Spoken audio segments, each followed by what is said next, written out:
खूप लोकांना प्रश्न पडतो फ्रीलान्सिंग काय, तर मी पुढे सांगते. नमस्कार, मी दीपाली आणि 100 दिवस 100 बिझनेस आयडिया या सिरीजमध्ये आपल्या सगळ्यांचं खूप खूप मनापासून स्वागत आहे. जर तुम्ही या यूट्यूब चॅनलवरती नवीन असाल तर सबस्क्राईब करा, शेअर करा आणि कमेंटसुद्धा करायला विसरू नका. तर चला, मी आजचा टॉपिक आपल्या सगळ्यांसाठी असणार आहे की फ्रीलॅन्सिंग म्हणजे काय. तुम्हाला माहिती आहे का, फ्रीलॅन्सिंग हे एक असं प्लॅटफॉर्म आहे जिथे आपण आपलं नॉलेज, आपलं स्किल, म्हणजे सपोज आपण डिजिटल मार्केटर आहात, आपण वेब डेव्हलपर आहात, आपण कोडिंग, आपल्याला ज्या ज्या गोष्टी येतात त्या गोष्टींचा आपल्याला एक प्रोजेक्ट तयार करायचा असतो आणि तो प्रोजेक्ट तयार करून आपण तो वेगवेगळ्या क्लायंटला शेअर करायचा आणि त्याच्या मोबदल्यात आपण आपल्याला ते क्लायंट पैसा देतात आणि यालाच आपण म्हणतो की फ्रीलॅन्सिंग. आणि ते सुद्धा आपल्या वेळेनुसार हे काम करायचं आहे, आपण आपला टाईम जसा मॅनेज होतो त्यानुसार काम करायचं आहे. तर हा बिझनेस कोण कोण करू शकतो किंवा याच्यासाठी कोण क्वालिफाय असू शकतं, तर यासाठी जे डिग्री पास आऊट आहेत, ज्यांचं ग्रॅज्युएशन झालं आहे, किंवा ज्या हाऊसवाईफ आहेत, ज्यांना घरातून काहीतरी काम करायचं आहे, ज्या की आपलं घर सोडून ऑफिस जॉईन करू शकत नाहीत, अशासुद्धा लेडीज त्यामध्ये इन्वॉल्व होऊ शकतात.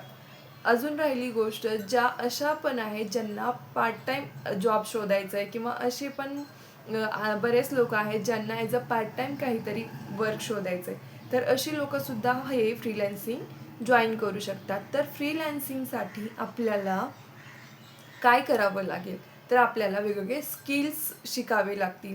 हे स्किल्स कोणते असतात किंवा ते शिकायचे कसे, किंवा आपल्याला आता बऱ्याच जणांचे बरेच सारे आता डिजिटल मार्केटिंग आहे, ग्राफिक डिझायनर आहे, हे बरेच सारे चांगले चांगले कोर्सेस त्यांच्याकडे असतात, पण ते कसे मार्केटमध्ये आणायचे, ते कुठे जाऊन रजिस्टर करायचं काय, या सगळ्या गोष्टींची माहिती मी आज तुम्हाला या व्हिडिओमध्ये सांगणार आहे.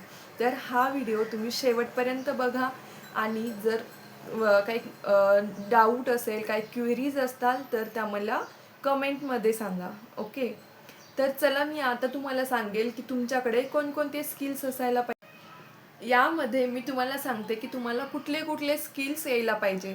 तर यामध्ये ग्राफिक डिझाईन आहे, वेबसाईट डेव्हलपमेंट आहे, ट्रान्सलेशन, कॉन्टेंट क्रिएशन, म्हणजे तुम्हाला याच्यामध्ये कंटेंट द्यायचं आहे.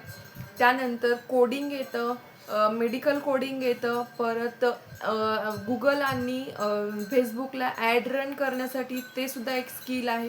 असे भरपूर गोष्टी आहेत ज्याच्यामध्ये तुम्ही तुमचं नॉलेज शेअर करून तुम्ही तुमचं फ्रीलॅन्सिंग स्टार्ट करू शकता.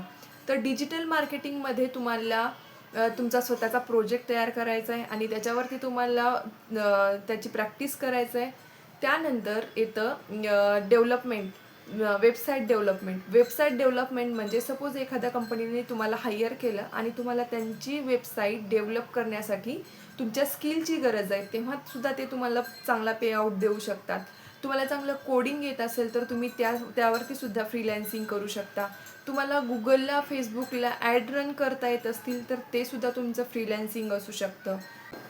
यामध्ये तुम्हाला जीमेल मार्केटिंग, फेसबुक मार्केटिंग, बऱ्याच टाईपच्या ईमेल मार्केटिंग, ह्या सुद्धा गोष्टी तुम्ही ॲज अ फ्रीलॅन्सिंग म्हणून तुम्ही याकडे बघू शकता. भरपूर गोष्टी आहेत, आणि सगळ्यात मेन म्हणजे या मार्केटमध्ये सध्या आपल्याला भरपूर साऱ्या गोष्टींचे क्लासेस अवेलेबल आहेत. जर तुम्हाला या गोष्टीचं नॉलेज आहे पण ते कसं यूज करायचं हे जर कळत नसेल तर तुम्ही क्लासेस जॉईन करा. कारण की कसं असतं ना, शेवटी तुम्हाला एखादी गोष्ट तुमची, भलेही एखाद्या गोष्टीमध्ये तुमची चांगली डिग्री झालेली असेल, तुम्ही बऱ्याच गोष्टी छान करत असताल सुद्धा, पण जर ह्या गोष्टी तुम्हाला जर एखाद्या प्लॅटफॉर्मला देता येत नसतील तर मग त्या गोष्टीचा आणि त्या नॉलेजचा शून्य व्हॅल्यू असते त्याची. तर त्यामुळे मला असं वाटतं की तुम्ही स्टुडंट असाल, गृहिणी असाल, किंवा अजून कोणी जरी असाल, तर तुम्हाला फ्रीलॅन्सिंग हा एक छान प्लॅटफॉर्म आहे. तुम्हाला तुमचं नॉलेज त्या प्लॅटफॉर्मपर्यंत शेअर करता आलं पाहिजे, जेणेकरून की त्यातनं तुम्हाला काहीतरी अर्निंग करता येईल आणि तेव्हाच तुमच्या डिग्रीचा काहीतरी उपयोग होतोय असं मला तरी वाटतं. कारण की अर्निंगसुद्धा खूप मॅटर करते. फक्त आपलं नॉलेज घेऊन घरी बसणं एवढंच नाही आहे, तर आपलं जे नॉलेज आहे ते कुणापर्यंत तरी पोहोचवणं, हे झालं आपलं काहीतरी कामाचं, असं मला वाटतं. आता मी तुम्हाला सांगणार आहे की फ्रीलॅन्सिंग हे कोणत्या प्लॅटफॉर्मवरती आपल्याला कसं करायचं आहे किंवा आपल्याला कसं अकाउंट तयार करायचं आहे. तर सगळ्यात महत्त्वाचं ज्या गोष्टीमध्ये ज्या गोष्टीचं तुम्हाला चांगलं स्किल आहे, तुम्ही ज्या गोष्टीमध्ये परफेक्ट आहात त्या गोष्टीची प्रॅक्टिस करा, त्या गोष्टीचं चांगलं नॉलेज घ्या आणि देन त्याच्यानंतर तुम्ही तुमचं एक अकाउंट ओपन करा. ते कुठल्या प्लॅटफॉर्मवरती करायचं हे सुद्धा मी सांगते. तर त्यासाठी जे की 4 ते 5 असे प्लॅटफॉर्म आहेत ते मी तुमच्यासोबत आता शेअर करते. त्यामध्ये आहे फायवर, त्यानंतर आहे अपवर्क, त्यानंतर आहे freelancer.com, त्यानंतर आहे पीपल पर आवर. या साऱ्या हे जे प्लॅटफॉर्म आहेत यावरती जाऊन तुम्हाला तुमचं अकाउंट ओपन करायचं आहे. पण या सगळ्यावर आधी स्किल डेव्हलप करायचं आहे, कारण की असं नको व्हायला की तुमच्याकडे स्किलच नाही आणि तुम्ही अकाउंट ओपन करा. बरेच लोक असं करतात की ते आधीच अकाउंट तयार करतात आणि मग त्यांच्याकडे स्किलच नसतं. कारण की कोणती पण गोष्ट जर करायची असेल तर त्याच्या आधी आपल्याला प्रिपरेशन खूप महत्त्वाचं.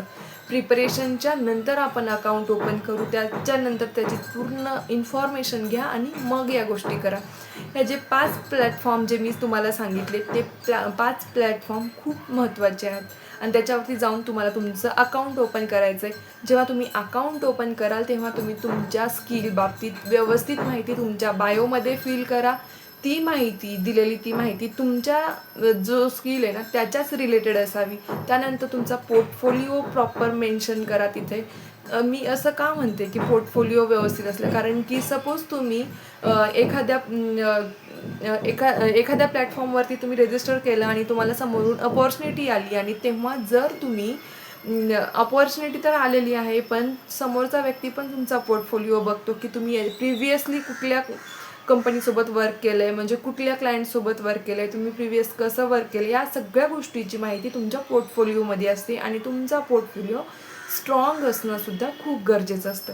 त्यामुळे तुम्ही ॲज अ फ्रीलॅन्सिंग म्हणून जर वर्क करण्याचं ठरवत असाल तर तुम्ही या सगळ्या गोष्टींची चांगला स्टडी करा आणि त्याच्यानंतर मग अकाउंट ओपन करा आणि मग तुम्हाला अप्लाय करत जायचं आहे. कारण की कंटिन्यूस जेव्हा तुम्ही अप्लाय कराल तेव्हा तुम्हाला क्लायंट भेटतील आणि तुम्हाला तुमचं इन्कमसुद्धा स्टार्ट होईल. कारण की बऱ्याच वेळा असं होतं की लोक इन्फॉर्मेशन घेत नाही आणि आधीच ते जाऊन अकाउंट तयार करतात आणि अशा वेळेला आपण मार्केटमध्ये फेल्युअर होतो.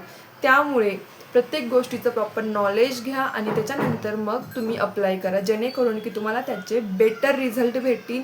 आणि या गोष्टीसाठी आपल्याला स्वतः आधी आपलं हार्डवर्क तिथे दाखवावं लागतं. आपल्याला स्वतः काही गोष्टी शिकाव्या लागतात, त्याच्यानंतर आपल्याला बेटर रिझल्ट भेटतो आणि बेटर रिझल्टसाठी आपल्याला आधीपासून वर्क करायला लागतं, जेणेकरून की आपल्याला काहीतरी छान रिझल्ट भेटत असतो.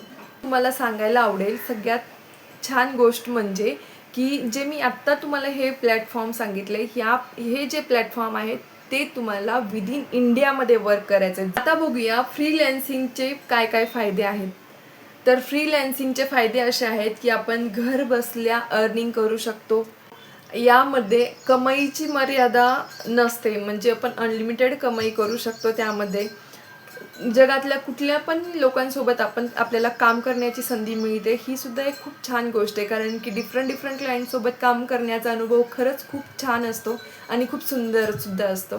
तर त्यामुळे फ्रीलॅन्सिंगचे बरेच सारे फायदे आहेत आणि त्यामुळे मला असं वाटतं की जे लोक ॲज अ पार्ट टाईम किंवा गृहिणी आहे, ज्यांना जस्ट त्यांचं कॉलेज आत्ताच झालं आहे आणि त्यांना काहीतरी करायचं आहे, अशा लोकांसाठी फ्रीलॅन्सिंग हा जो एक प्लॅटफॉर्म आहे तो खूप छान आहे आणि तुम्ही नक्की ट्राय करा. आता मी तुम्हाला सांगते की म्हणजे बरेच लोक कुठल्या चुका करतात, जे की तुम्ही या चुका अवॉइड करा. म्हणजे अशी बरीच लोक आहेत जे की फेक इन्फॉर्मेशन पाठवतात किंवा त्यांचा जो प्रोफाईल आहे तो प्रॉपर फील करत नाही, जेणेकरून की जास्त क्लायंट तुमच्याकडे अट्रॅक्ट होणार नाही. त्यासाठी तुम्हाला तुमचं प्रॉपर बायो, जसं की मी प्रिव्हियसली सांगितलं की तुमचा बायो प्रॉपर असला पाहिजे, तुमचा पोर्टफोलिओ व्यवस्थित असला पाहिजे, अकाउंट एकदम व्यवस्थित तयार करा.